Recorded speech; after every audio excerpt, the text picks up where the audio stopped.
नमस्कार। कुरुक्षेत्र भूमि न्यूज पहुंचा है गांव ओंगद के अंदर, जो कि जिला करनाल में है, और मिलाते हैं गांव के भावी सरपंच श्री प्रीतम जी राणा।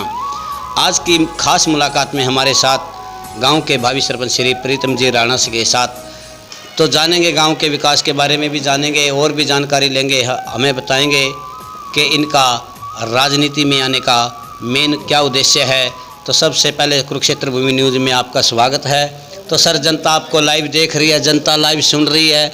तो सर, जनता जानना चाहती है, गांव ओंगद के ग्रामीण वासी सभी जानना चाहते हैं कि कल को जैसे ही आप सरपंच पद पे आते हैं तो सर आप अपने गांव के लिए क्या क्या सुविधाएं लेके आएंगे और क्या क्या मेन आपका क्या उद्देश्य है राजनीति में आने का। सर, सबसे पहले तो मैं आपको मेरे गांव में आने पर बहुत बहुत धन्यवाद देता हूं। धन्यवाद जी। और रही जो कि गांव की इलेक्शन की लड़ने की क्या सोच है जी, सबसे पहले मेरे गांव का भाईचारा और जातिवादी ख़त्म करनी है। और जो कि मेरे गांव में रास्ते जितने भी हैं, सबसे पहले मेन रास्ते की दिक्कत है, जो कि जोड़ के पानी की, जिसमें कि काफ़ी दिन से गांव के आसपास के लोग भी जो बहुत ज़्यादा तंग है, परेशान है जी जी। उसका समाधान। दूसरा, मेरे अपने गांव में जो कि एजुकेशन, जो कि मेन कड़ी होती है, एजुकेशन के बारे में जितना भी हो सकेगा सरकार से समाज को लेकर के अपने गांव में एजुकेशन की खासकर मेरी मेन सबसे पहले ये होगी, जो कि हमारे बच्चे अच्छे पढ़े लिखे हैं, अच्छे पढ़ने लिखने दे, गांव में तरक्की होगी। और तरक्की होगी तो मेरे गांव का नाम रोशन करेंगे आने वाले टाइम में बच्चे। तो सर, जैसा कि गांव में सरपंच पद पे आ जाते हैं और कई बार गांव में झगड़ाबाजी हो जाता है, तो सर आप उस झगड़ेबाजी को सर आप अपने गांव में किस प्रकार निपटाओगे? उसको सबसे पहले 36 बिरादरी की जो बड़े मेरे बुजुर्ग हैं उनको बीच में ले करके और गांव में ही हम जो भी उसके दुख दर्द होंगे दोनों पार्टियों की सुन करके, और मेरे गांव में बड़े बुजुर्ग जैसे बड़े पहले भी गांव में थाने का कोई काम नहीं होता था जी। और मेरा अपना प्रयास रहेगा भी गांव में कोई भी भाईचारा रहे बने बनाया और आपस में उनका मेल मिलाप रखेंगे। तो सर, जैसा कि आज के युवा नशे की तरफ ज़्यादा बढ़ रहे हैं और खेल कूद को भूल चुके हैं, तो सर आप अपने गांव में किस प्रकार नशा ख़त्म करोगे सर? जो कि गांव में जब से ये राजनीति युवा शक्ति को, पढ़े लिखे को इसने जो सरकार ने दिया है जी।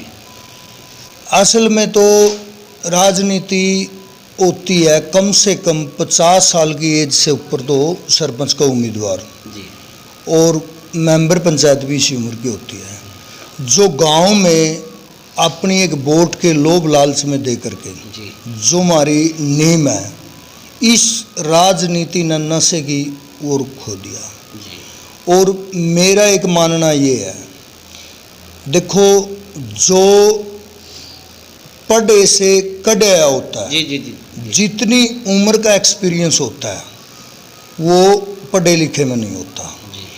जो अपने बड़े बुजुर्गा में बैठ कर जो चौपाल होया करे थी जी जी, उसमें जो सीख मिला करे थी जी।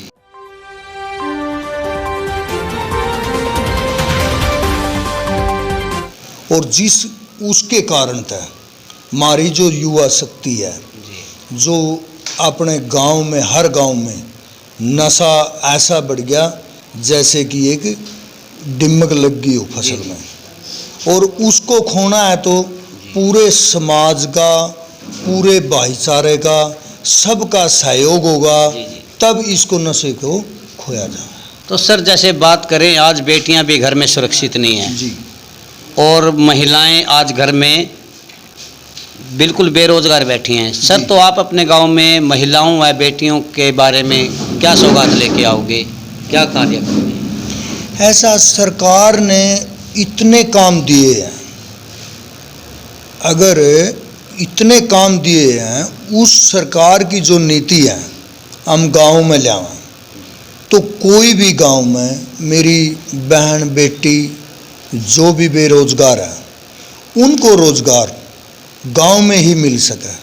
इतने रोजगार सरकार ने दिए हैं, जैसे कि मोदी की नीति है, खट्टर साहब की नीति है, सिलाई से हाँ, है जैसे, हाँ जी, हाँ या जी, और भी अन्य जानकारी, हाँ अन्य जानकारी है। बीजेपी ने ऐसी ऐसी स्कीमें ला रखी, उसको सरपंच और सरकार एक उसका इतना आपस में मेल मिलाप होने के कारण था गांव में कोई भी आर्थिक स्थिति की कमजोरी नहीं रहेगी। तो सर आप अपने गांव की ओंगद की जनता से क्या अपील करना चाहोगे?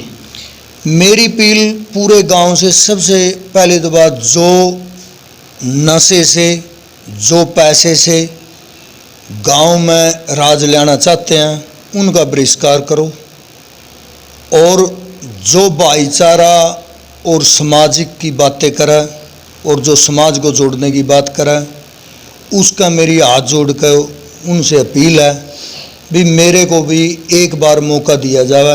मैं इनका एक बच्चा हूँ, एक चौकीदार बनकर मैं इनका सेवा करूँगा, और गांव में जितना भी हो सकेगा मेरी बहन बेटी मेरे जो बड़े बुजुर्ग हैं, मेरे पिता योग्य हैं, मैं उनकी सेवा कर सकूं, मेरे को मौका दिया जाए।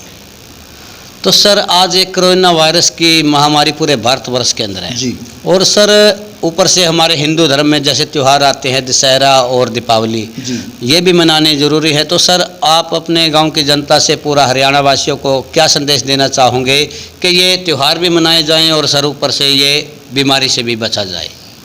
देखो, देश का प्रधानमंत्री बार बार हमारे आगे हाथ जोड़ करके अपील करता है भाई इसको बहुत भयंकर बीमारी है, जीवन है तो सब कुछ है जी, और एक दूसरे का बचाव में ही बचाव है जी, और मेरी अपील है, देखो त्यौहार है वो भी मनाना जरूरी है हिंदू रीति रिवाज के जी, मुताबिक, जी, और इसमें जितना हो सके अपना उसके अपने बचाव में ही बचाव है, जी।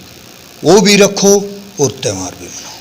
तो ये थे आज की मुलाकात में हमारे साथ प्रीतम जी, और कुछ गांव के ग्रामीण भी बैठे हैं, इनसे भी जानेंगे कि क्या प्रीतम जी सरपंच पद पे आने के बाद क्या ये जो इन्होंने बताया कि गांव में कुछ विकास कार्य रुके पड़े हैं वो भी पूरे होंगे, क्या ये सर आपके गांव में ये पूरे कर सकेंगे जी? हाँ जी, कर सकेंगे? कर सकेंगे जी, कर सकेंगे, करेंगे जी? हाँ, विश्वास है आपको? विश्वास है। तो सर फिर आप प्रीतम जी को सरपंच देखना चाहते हो आपकी बात? हाँ जी, देखना चाहते हैं। तो सर जैसा कि आप भी खड़े हो जाओ, कोई दिक्कत नहीं, खड़े हो जाओ, अच्छी बात है जी। जी क्या नाम है सर? शीशपाल शर्मा जी। क्या ये आपके गांव ओंगद से जो आपके बार भावी सरपंच पद पे आए हैं श्री प्रीतम जी राणा, क्या ये आपकी बार जो विकास कार्य के बारे में इन्होंने जानकारी दी, क्या आपके गांव में ये सभी कार्य पूरे होंगे? ये पूरे होंगे जी, होंगे जी? 100% पूरे होंगे, हर एक काम पूरा होगा जी इनके आने के बाद। अगर कोई आरा वगैरह आ गया फिर कोई काम नहीं होगा। जी जी जी, क्या कुछ कहना चाहोगे सर? ठीक है जी, जो कुछ कह रहे हैं जी। सरपंच ठीक है आपके हाँ, गांव बहुत में? बढ़िया जी। बहुत बढ़िया जी। जी जैसा कि गांव के ग्रामीणों ने भी बताया जी, सर क्या कुछ कहना चाहोगे? ठीक है जी, बहुत बढ़िया, सारे काम पूरे होंगे। जी सब जो भी कुछ हम बोल रहे हैं, जो भी कुछ हमने बोले इसमें कोई झूठ नहीं है, सारे काम पूरे होंगे। तो आज की खास मुलाकात में हमारे साथ प्रीतम जी राणा गांव ओंगद से, जी क्या कुछ कहना चाहोगे सर? बस हाथ जोड़कर सारे गांव वाले तक एक ही अपील है, कोई बरादरी नहीं देखो, कोई वो नहीं देखो, अंकल ने अपना जो विचार रखे हैं इनकी नीति है उन्हें देख कर वोट दो। और हमारा राजनीति में और कोई स्वार्थ नहीं है कि भी हमने कोई जातिवाद का या कोई मोहल्लावाद कोई ऐसा वो है, हमने काम करना और हाथ जोड़ के काम करेंगे, हाथ जोड़ के गांव में वोट मांगेंगे। तो आज की खास मुलाकात में हमारे प्रीतम जी राणा, तो कुरुक्षेत्र भूमि न्यूज़ भी यही अपील करता है कि अब की बार पूरे ओंगद गांव निवासी सभी इनका सहयोग करें, जो विकास कार्य हैं वो भी जल्द से जल्द पूरा हो सके। तो जुड़े रहिए कुरुक्षेत्र भूमि न्यूज़ के साथ। मैं राजू राणा, कैमरामैन राजेश सिरसवाल की एक रिपोर्ट।